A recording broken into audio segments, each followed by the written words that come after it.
Hi hello everyone, welcome to my IVSL YouTube channel. ಇಂದಿನ ವಿಡಿಯೋದಲ್ಲಿ views increase ಮಾಡೋದು ಹೇಗೆ ಎಂದು ಹೇಳ್ಕೊಡ್ತೇನೆ. ವಿಡಿಯೋನ ಸ್ಟಾರ್ಟ್ ಮಾಡೋಣ. ವಿಡಿಯೋನ ಸ್ಟಾರ್ಟ್ ಮಾಡೋಕ್ಕಿಂತ ಮುಂಚೆ ಇನ್ನೂ ನಮ್ಮ ಚಾನಲ್ಗೆ ಯಾರಾದರೂ ಸಬ್ಸ್ಕ್ರೈಬ್ ಆಗಿಲ್ಲ ಅಂದರೆ ಬೇಗನೆ ಸಬ್ಸ್ಕ್ರೈಬ್ ಆಗಿ, ಹಾಗೆ ಪಕ್ಕದಲ್ಲಿರೋ ಬೆಲ್ ಬಟನ್ ಮೇಲೆ ಕ್ಲಿಕ್ ಮಾಡಿ ಅಂತ ಹೇಳ್ತಾ ಈ ವಿಡಿಯೋನ ಸ್ಟಾರ್ಟ್ ಮಾಡ್ತಾ ಇದ್ದೀನಿ. ನೀವು ಅಪ್ಲೋಡ್ ಮಾಡಿರೋ ವಿಡಿಯೋಗಳಿಗೆ ವ್ಯೂಸ್ ಬರ್ತಿಲ್ಲ ಅಂದರೆ ತಪ್ಪದೇ ಈ ವಿಡಿಯೋ ನೋಡಿ, ನಾನು ಹೇಳೋ ಸ್ಟೆಪ್ಸ್ ಫಾಲೋ ಮಾಡಿ, ಖಂಡಿತವಾಗಿ ನಿಮ್ಮ ವ್ಯೂಸ್ ಇನ್ಕ್ರೀಸ್ ಆಗುತ್ತೆ. Step number 1, title. ನೀವು ವಿಡಿಯೋನ ಅಪ್ಲೋಡ್ ಮಾಡುವಾಗ ತಪ್ಪದೇ ಟೈಟಲ್ ಉಪಯೋಗಿಸಿ. ಬಹಳಷ್ಟು ಹೊಸ ಯೂಟ್ಯೂಬರ್ಸ್ ಈ ಟೈಟಲನ್ನು ಉಪಯೋಗಿಸುವುದಿಲ್ಲ.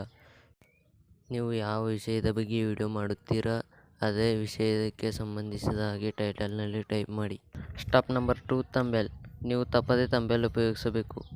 ಇದು ಬಹಳ ಇಂಪಾರ್ಟೆಂಟ್ ಸ್ಟೆಪ್, ಏಕೆಂದರೆ ನೀವು ಅಪ್ಲೋಡ್ ಮಾಡಿರೋ ವಿಡಿಯೋ ಚೆನ್ನಾಗಿ ಇಲ್ಲದಿದ್ದರೂ ಥಂಬ್ನೇಲ್ ಚೆನ್ನಾಗಿ ಎಡಿಟ್ ಮಾಡಿ ಹಾಕಿದರೆ ನಿಮ್ಮ ವಿಡಿಯೋ ವ್ಯೂಸ್ ಇನ್ಕ್ರೀಸ್ ಆಗುತ್ತೆ.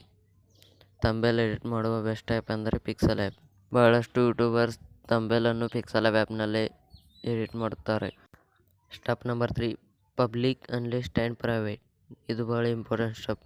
ನೀವು ವಿಡಿಯೋನ ಅಪ್ಲೋಡ್ ಮಾಡುವಾಗ ಪಬ್ಲಿಕ್, ಅನ್ಲಿಸ್ಟ್ ಆ್ಯಂಡ್ ಪ್ರೈವೇಟ್ ಎಂದು 3 ಆಪ್ಷನ್ ಇರುತ್ತೆ. ಅದರಲ್ಲಿ ನೀವು ಪಬ್ಲಿಕ್ ಎಂದು ಸೆಲೆಕ್ಟ್ ಮಾಡ್ಕೋಬೇಕು, ಏಕೆಂದರೆ ನೀವು ಅಪ್ಲೋಡ್ ಮಾಡಿರೋ ವಿಡಿಯೋ ಯೂಟ್ಯೂಬ್ ಆ್ಯಪ್ ಇರುವವರೆಲ್ಲರಿಗೂ ನೋಡಲು ಸಾಧ್ಯವಾಗುತ್ತೆ. ಹಾಗಾಗಿ ಪಬ್ಲಿಕ್ ಎಂದು ಸೆಲೆಕ್ಟ್ ಮಾಡ್ಕೊಳ್ಳಿ.